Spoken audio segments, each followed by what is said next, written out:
Welcome Aries to your in-depth year 2026 forecast. I'm going to share with you to begin with some standout themes to look out for. Then on screen I'll share your event chart, your solar return right at the start of the year, which always provides a very profound and influential backdrop for the whole 12 months. But the big themes is that Saturn, the planet of structure that rules time, is going to re-enter your sign on the 14th of February, but he's going to be with you over the next couple of years, about 2.25 years. If you recall, Saturn nipped into your sign on the 25th of May last year through to the 1st of September and returned back into the sign of Pisces then. But coming into your sign, that begins a whole new cycle for us all, which is going to last about 29 years. Saturn is a planet which does struggle a little bit in the sign of Aries. Aries is about initiation.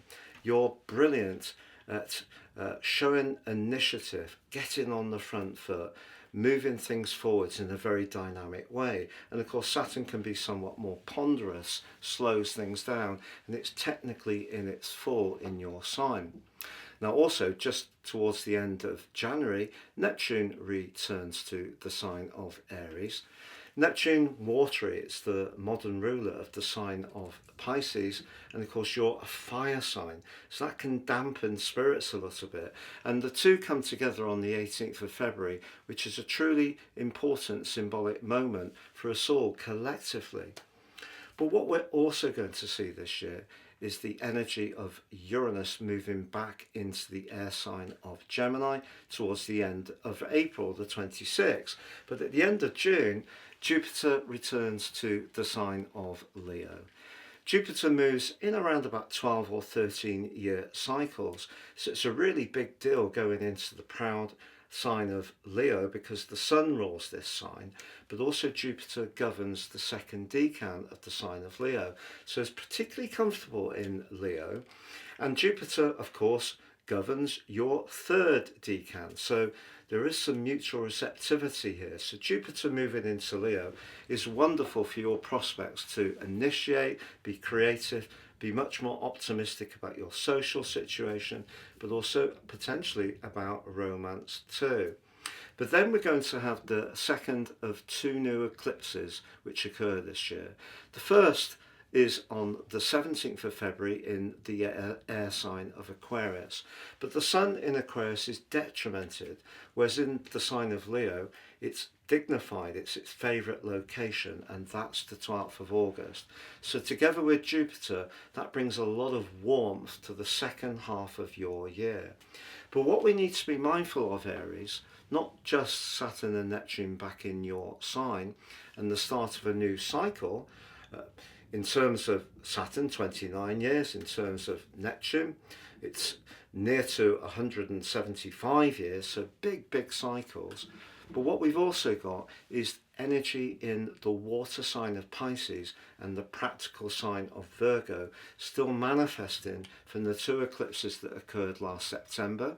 So as we come into the new year, they're asking you to find a balance between your practical dimension, how things work in an everyday, efficient way, but also the emotional, spiritual dimension. And the intriguing thing, as you come into this new year, is not just Saturn and Neptune are in Pisces, so part of that solar return, they're very close to the Sun-Moon midpoint, the yin-yang of the chart. So however much Jupiter and that Leo solar eclipse may want you to radiate out some new energy and enthusiasm, I think that this is a year when you're still going to need to be mindful of how things feel, the more sensory part of life, but also the practical way you deliver your or use your energies, because we're going to see two more eclipses across Pisces and Virgo, but both lunar eclipses.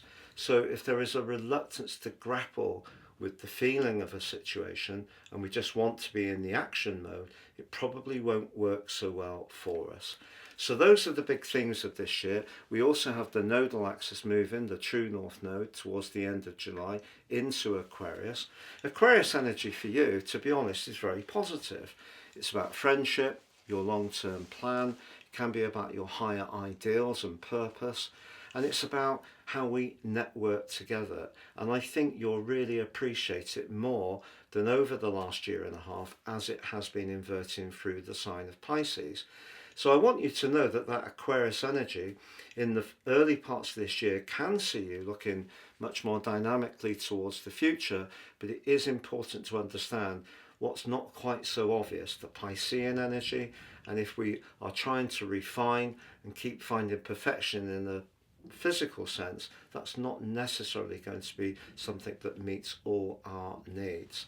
Now, the most important part of each year is the solar return. So on the screen now, I'm showing the event chart. But just before I go into that, I want to share with you about my unique offer. You can order your personal natal forecast for year 2026 now, and I'll give you the rest of this year free. But also you'll get 30% off the individual prices, and you'll get your life roadmap report in my special package.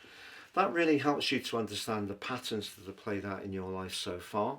All of us, it's totally unique to each person, but understanding those patterns and matching them to the forecast will help you to make your moves in the new year much more shrewdly.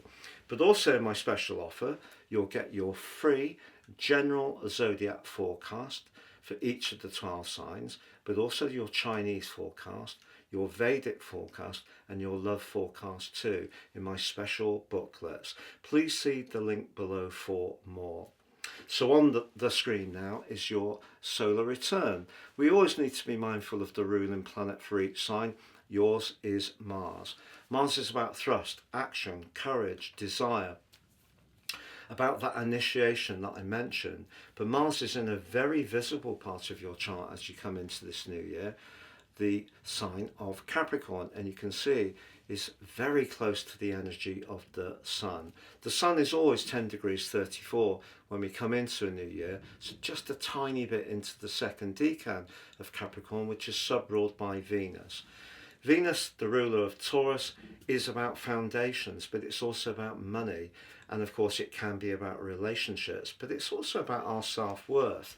Now, the big picture is that Pluto, making its way through the sky from 2008, and really since the end of November 2024, was pushing and provoking a lot of potential changes around your connection to the world. So you may have changed your role, you may have retrained, there may have been big shifts. You may have started your own enterprise. You may have started your own enterprise and gone back to work for someone else. You may have been attracted to work for a big organisation or corporate. You may have found that more challenging. It just depends on your unique personality. But what Mars in a combination with the Sun does is helps you to use your thrust and energy. And Mars is exalted in Capricorn, loves being there, with the more structural appreciation the Sun in Capricorn has through the ruler of the sign of Saturn. So hard work together, energy, Mars, together with the discipline of the Sun in Capricorn can bring you a premium this year. But Venus is also in the mix, so we have 3 players right at the top of your chart. Now, Venus in Capricorn can be very businesslike, and Venus can be, as I mentioned before, about money. But it's also about relationships, and professional relationships or worldly connections are going to be key to your story this year. It's not necessarily who you know as much as what you know, but I certainly don't think it will harm your prospects if you do have good relationships, particularly with line managers or co-workers. But the other thing with Venus right at the top of your chart is it helps you to use guile and subtlety. Charm is still important. You know, the way we get on with people is, I feel, something that amplifies our practical and professional talents. So if people like us, it's a much greater opportunity for us to take a giant step forwards. So that combination is extremely impressive. Now, for clarity, in traditional astrology, they may say that the sun is in combust with the position of Venus in particular, and therefore can override the energy of Venus. But I think in modern astrology, particularly with Mars being exalted, it loves being in Capricorn. If you're someone who wants to raise your profile, you want to start afresh in a new environment, if you want to go up the ladder of success, if you want to reap the rewards for a lot of hard work you've been putting in behind the scenes over a long period of time, this year is looking very, very positive with that set of influences. So what else can we take out from this solar return? Well, we need to look at what's in your sign, and you can see that there is Chiron. Chiron in retrograde through to the early part of the new year, but is in a square with Jupiter. Now, Jupiter is about abundance. It's exalted in the sign of Cancer as we come into the new year. And in a way, I think the combination of that square is saying to you to have confidence really about embracing the more psychological or feeling or emotional side of your situation, and not being fearful at times of opening up to the right people. Because we can feel that if we do, that makes us vulnerable and we'll be judged. But there is an important need to be very careful with communication this year. Mercury rules communication, as you know, and it's in a very dynamic part of your chart to do with expansion, adventure, and potentially learning new skills in the sign of Sagittarius.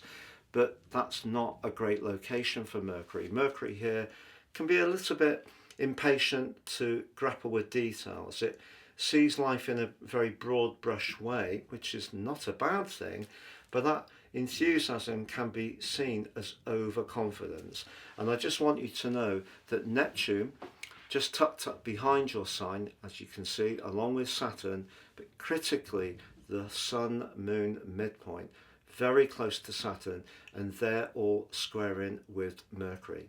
So if you are making a pitch for a new start, a new job, starting your own business, you're in an existing organisation and you're doing well, one of the things I would say is very important this year, as much as you can stand up very confidently with that array in Capricorn, it's also very important not to overpromise, because one of the things that can do is put you under a lot of pressure.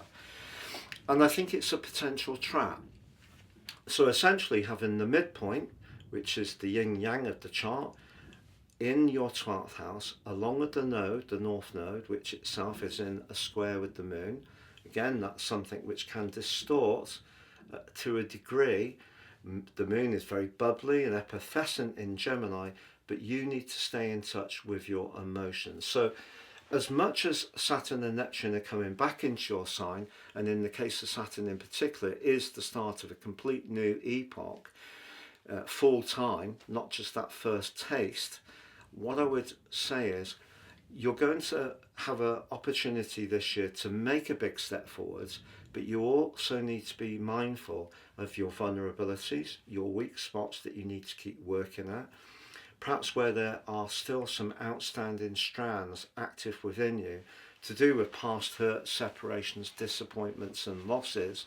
And if you've not completely come to peace with those can still have a role to play this year.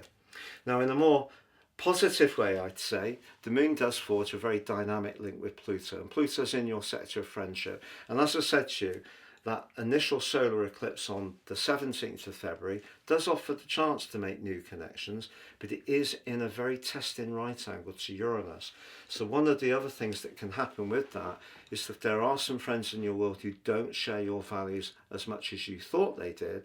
You may find yourself separating from some people who've perhaps been with you for some time. So there could be quite a lot of change around your social interaction and the people you mix with. But the Moon-Pluto trine does give you a lot of perception. So the communications you have, listen to your inner voice. So that's the big picture of your chart, a great opportunity to make progress in terms of the solar return.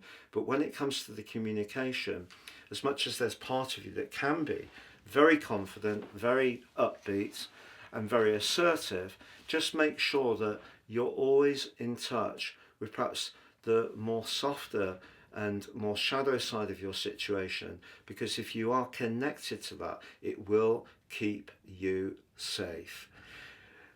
Wishing you all the best for the new year. And if you'd like to know more about what year 2026 is going to hold in store for you, or your influences day or week or monthly, please go to patrickarundell.com.